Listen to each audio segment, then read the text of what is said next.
Anong nangyari sa'yo? May ka na itali dyan sa may gabi. Doon ka kaya. Para makaalis ka. Doon.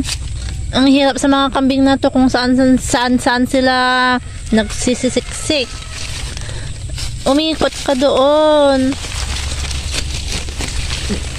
Doon. Hindi dyan. Mali ka naman. Pinapahirapan mo naman ako. Doon. Doon.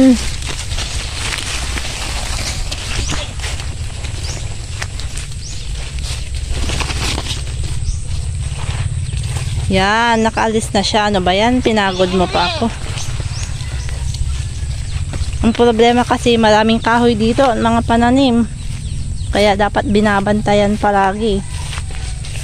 Ay. Babae po siya.